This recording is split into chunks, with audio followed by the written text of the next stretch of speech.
वाणी एक ऐसा बाण है जो यदि कमान से निकल जाए तो लौटकर वापस नहीं आता। एक मीठा शब्द पराये को भी अपना बना सकता है और एक कड़ शब्द वर्षों पुराने खून के रिश्तों को भी पल भर में राख कर सकता है।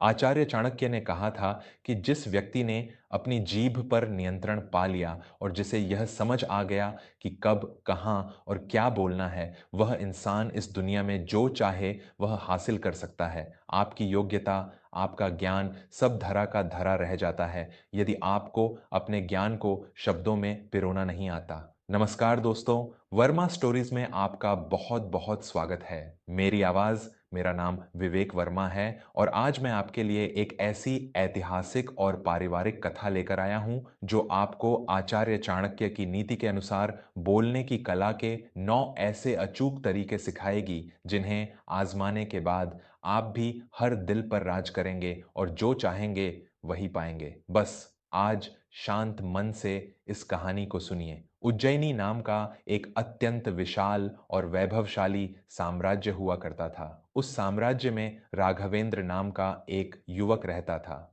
राघवेंद्र वेद, शास्त्रों, कूटनीति और राजनीति का प्रकांड विद्वान था। उसकी बुद्धिमत्ता का कोई सानी नहीं था, लेकिन राघवेंद्र के भीतर एक बहुत बद्धा अवगुण था।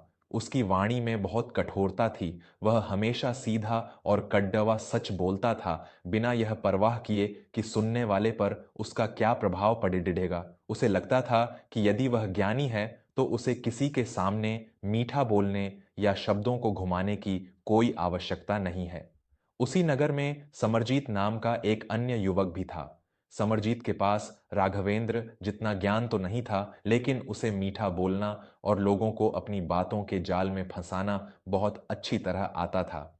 उज्जैनी के महाराज चंद्रसेन अपने दरबार के लिए एक मुख्य सलाहकार की खोज कर रहे थे। उन्होंने एक खुली सभा का आयोजन किया जिसमें राज्य के सभी विद्वानों को बुलाया गया। महाराज ने एक बहुत ही जटिल कूटनीतिक समस्या सभा के सामने रखी।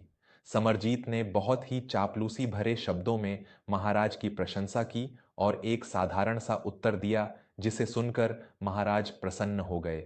जब राघवेंद्र की बारी आई तो उसने महाराज के एक पुराने निर्णय की आलोचना करते हुए बहुत ही कड्डडेचिक और रूखे शब्दों में अपना उत्तर दिया। महाराज, आपकी पिछली नीतियां अत्यंत मूर्खतापूर्ण थीं। यदि आप मेरी योजना पर नहीं चलेंगे तो यह साम्राज्य बहुत जल्द नष्ट हो जाएगा। सत्य तो यही है कि आपके दरबारियों को कुछ नहीं आता। राघवेंद्र का उत्तर एकदम सही था और उसकी योजना बहुत सटीक थी, लेकिन उसके कड्डी शब्दों और अहंकार ने महाराज चंद्रसेन के स्वाभिमान को ठेस पहुंचाई। उन्होंने क्रोधित होकर राघवेंद्र को सभा से बाहर निकाल दिया और कम ज्ञान होने के बावजूद केवल मीठी वाणी के कारण समरजीत को अपना मुख्य सलाहकार नियुक्त कर लिया। राघवेंद्र अपमानित होकर अपने घर लौटा। उसका सिर निराशा से झुका हुआ था। उसकी पत्नी नंदिनी एक अत्यंत समझदार और धैर्यवान स्त्री थी। उसने जब अपने पति की यह दशा देखी तो उसके समीप आकर बैठ गई। स्वामी, आपके पास पूरे राज्य में सबसे अधिक ज्ञान है, फिर भी आप इतने उदास क्यों हैं? राज दरबार में क्या हुआ? राघवेंद्र ने झल्लाते हुए कहा। नंदिनी, इस दुनिया में सच और ज्ञान की कोई कद्र नहीं है। महाराज को केवल चापलूस पसंद हैं। मैंने उन्हें एकदम सही मार्ग दिखाया, लेकिन उन्होंने मुझे अपमानित करके समरजीत जैसे मूर्ख को सलाहकार बना दिया। मेरा इस जीवन से मोह भंग हो गया है। नंदिनी ने बहुत ही कोमल स्वर में कहा। स्वामी, भोजन कितना भी स्वादिष्ट और पौष्टिक क्यों न हो, यदि उसे परोसने का तरीका सही न हो तो खाने वाले की भूख मर जाती है। ज्ञान आपका भोजन है और आपकी वाणी उसे परोसने का तरीका। सत्य बोलना अच्छी बात है, परंतु करडीडीडीएचवा सत्य भी विष के समान होता है। आपको आचार्य विद्याधर के पास जाना चाहिए। वे चाणक्य नीति के सबसे बड्ढे झाता हैं। वही आपका मार्गदर्शन करेंगे। पत्नी के समझाने पर अगले दिन राघवेंद्र आचार्य विद्याधर के आश्रम पहुंचा। आचार्य एक बहुत ही वयोवृद्ध और शांत स्वभाव के संत थे। राघवेंद्र ने उन्हें अपनी सारी पीड़ा बताई और कहा कि कैसे उसके सच्चे ज्ञान को सिर्फ इसलिए ठुकरा दिया गया क्योंकि वह मीठा नहीं बोल सकता। आचार्य विद्याधर मुस्कुराए और बोले, राघवेंद्र, आचार्य चाणक्य ने कहा है कि मूर्ख व्यक्ति अपनी जीभ से अपना विनाश करता है और बुद्धिमान अपनी जीभ से संसार को जीत लेता है। तुम्हारी समस्या तुम्हारा ज्ञान नहीं, बल्कि तुम्हारी वाणी है। चाणक्य नीति में संवाद के यानी बोलने के 9 ऐसे तरीके बताए गए हैं जो इंसान की किस्मत बदल सकते हैं। यदि तुम इन 9 तरीकों को सीख लो तो वही महाराज तुम्हें खुद बुलाकर अपना सलाहकार बनाएंगे। राघवेंद्र ने हाथ जोड़कर कहा, कृपा करके मुझे वे 9 तरीके सिखाइए आचार्य। मैं अपना पूरा जीवन बदलने के लिए तैयार हूं। आचार्य विद्याधर ने राघवेंद्र को अपने पास बैठाया और चाणक्य नीति के वे 9 अमूल्य रहस्य बताने शुरू किए। राघवेंद्र, बोलने की कला का पहला तरीका है हमेशा सोच समझकर और तोल कर बोलना। जब भी तुम मुंह खोलो तो पहले यह सोचो कि तुम्हारे शब्दों का परिणाम क्या होगा। बिना विचारे बोलने वाला व्यक्ति हमेशा पछताता है। दूसरा तरीका, समय और स्थान का ध्यान रखना। चाणक्य कहते हैं कि हर बात को कहने का एक उपयुक्त समय और सही स्थान होता है। भरी सभा में किसी की गलती बताना उसका अपमान करना है। यदि तुम वही बात महाराज को एकांत में कहते तो वे तुम्हारी बात अवश्य मानते। तीसरा तरीका, श्रोता की मन स्थिति को समझना। तुम जिससे बात कर रहे हो पहले यह देखो कि क्या वह तुम्हारी बात सुनने की स्थिति में है। यदि सामने वाला क्रोधित या दुखी है तो उस समय तुम्हारा ज्ञान व्यर्थ जाएगा। श्रोता के मन के अनुसार ही अपने शब्दों का चुनाव करो। चौथा और सबसे महत्वपूर्ण तरीका, कटु सत्य को भी मधुर बनाकर कहना। सत्य बोलना तुम्हारा धर्म है, लेकिन सत्य को इस तरह बोलो कि वह तीर की तरह न चुभे बल्कि मरहम की तरह लगे। सीधे यह कहने के बजाय कि आपकी नीतियां मूर्खतापूर्ण हैं, तुम यह कह सकते थे कि महाराज, आपकी नीतियां अच्छी थीं, परंतु समय के साथ हम उनमें और सुधार कर सकते हैं। पांचवां तरीका, हमेशा कम बोलना और ज्यादा सुनना। जो व्यक्ति कम बोलता है लोग उसके शब्दों का सम्मान करते हैं। बहुत अधिक बोलने वाले के शब्द अपना मोल खो देते हैं। पहले दूसरों की पूरी बात सुनो, उनका रहस्य जानो और फिर अपना उत्तर दो। छठा तरीका, अपनी योजनाएं हमेशा गुप्त रखना। चाणक्य कहते हैं कि जो व्यक्ति शब्दों के जोश में आकर अपनी भावी योजनाओं का बखान सबके सामने कर देता है, उसके शत्रु कभी उसे सफल नहीं होने देते। अपने कर्म को बोलने दो, अपनी जुबान से अपनी सफलता का ढिंडोरा मत पीटो। सातवां तरीका, विवाद और क्रोध के समय मौन रहना। जब कोई तुम्हें उकसाए या तुम क्रोध में हो तो उस समय तुम्हारे शब्द तुम्हारे नियंत्रण में नहीं होते। उस समय मौन रह जाना ही सबसे बड़ा उत्तर है। क्रोध में शांत रहने वाला व्यक्ति कभी कोई लड़ाई नहीं हारता। आठवां तरीका, आत्मविश्वास और प्रमाण के साथ बोलना। जब तुम बोलते हो तो तुम्हारी आवाज में कंपन नहीं बल्कि दृढ़ता होनी चाहिए, लेकिन यह दृढ़ता अहंकार नहीं होनी चाहिए। हवा में बातें करने के बजाय हमेशा तथ्यों और प्रमाण के साथ अपनी बात रखो। और नौवां तरीका, दूसरे के अहंकार को कभी ठेस न पहुंचाना। दुनिया का हर इंसान खुद को महत्वपूर्ण समझता है। जब तुम बात करते समय दूसरों को सम्मान देते हो, उनके अहंकार को सहलाते हो, तो वे तुम्हारी हर बात मानने को तैयार हो जाते हैं। संवाद कभी भी लड़ाई नहीं होता, यह तो सामने वाले का दिल जीतने की कला है। आचार्य विद्याधर के ये 9 सिद्धांत सुनकर राघवेंद्र की आंखें खुल गईं। उसे अपनी भूल का भान हो गया। उसने आचार्य के चरण स्पर्श किए और उन 9 सिद्धांतों को अपने आचरण में उतारने का दृढ़ संकल्प लिया। कुछ महीनों बाद उज्जयिनी साम्राज्य पर एक बहुत बड़ा संकट आ गया। पढ़ौसी राज्य के एक क्रूर राजा ने अपनी विशाल सेना के साथ उज्जयिनी पर आक्रमण करने की घोषणा कर दी। महाराज चंद्रसेन ने तुरंत एक आपातकालीन सभा बुलाई। मुख्य सलाहकार समरजीत डर के मारे कांप रहा था। उसने हाथ जोड़कर महाराज से कहा, महाराज, शत्रु की सेना हमारी सेना से दोगुनी है। हम यह युद्ध कभी नहीं जीत सकते। मेरी सलाह यही है कि हमें आत्मसमर्पण कर देना चाहिए और उनकी गुलामी स्वीकार कर लेनी चाहिए। इसी में हमारे प्राणों की रक्षा है। समरजीत की बात सुनकर पूरी सभा में निराशा छा गई। महाराज चंद्रसेन भी हार मानने ही वाले थे कि तभी सभा के द्वार खुले और राघवेंद्र अंदर आया। राघवेंद्र ने इस बार न तो कोई कठोर शब्द कहे और न ही किसी का अपमान किया। उसने आचार्य द्वारा सिखाए गए चाणक्य नीति के 9 तरीकों का पूरा उपयोग किया।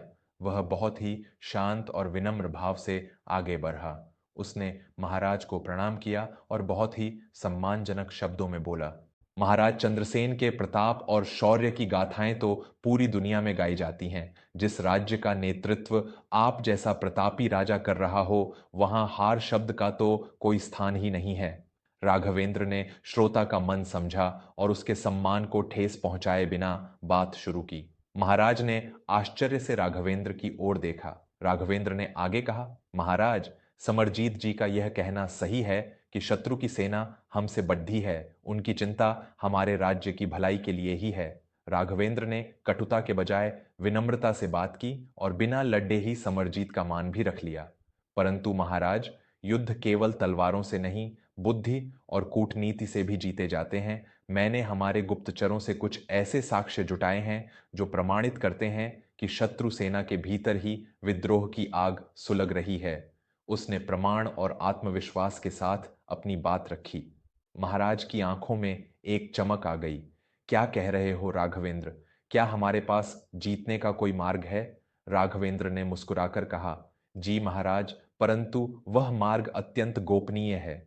यदि मैं उसे यहां भरी सभा में कहूंगा तो शायद हमारी योजना विफल हो जाए। यदि आप उचित समझें तो हम एकांत में इस विषय पर चर्चा कर सकते हैं। राघवेंद्र ने योजना गुप्त रखने और समय व स्थान का ध्यान रखने की नीति अपनाई। महाराज चंद्रसेन तुरंत राघवेंद्र को अपने निजी कक्ष में ले गए। वहां राघवेंद्र ने अपनी अद्भुत और सटीक कूटनीतिक योजना महाराज को समझाई। महाराज उस योजना को सुनकर इतने प्रसन्न हुए कि उन्होंने उसी क्षण राघवेंद्र को अपनी सेना का मुख्य रणनीतिकार नियुक्त कर दिया। राघवेंद्र की योजना के अनुसार काम हुआ। बिना एक भी तलवार उठाए शत्रु की सेना के भीतर ही फूट डाल दी गई और वे आपस में ही लड़ ढटकर नष्ट हो गए। उज्जैनी पर आया हुआ इतना बड़ा संकट टल गया। पूरे राज्य में राघवेंद्र की जय जयकार होने लगी। महाराज चंद्रसेन ने एक भव्य दरबार का आयोजन किया।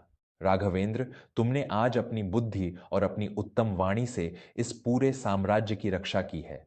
समरजीत केवल मीठा बोलना जानता था, लेकिन उसके पास ज्ञान नहीं था। तुम्हारे पास ज्ञान था, लेकिन तुमने अब उस ज्ञान को सही शब्दों में पिरोना भी सीख लिया है।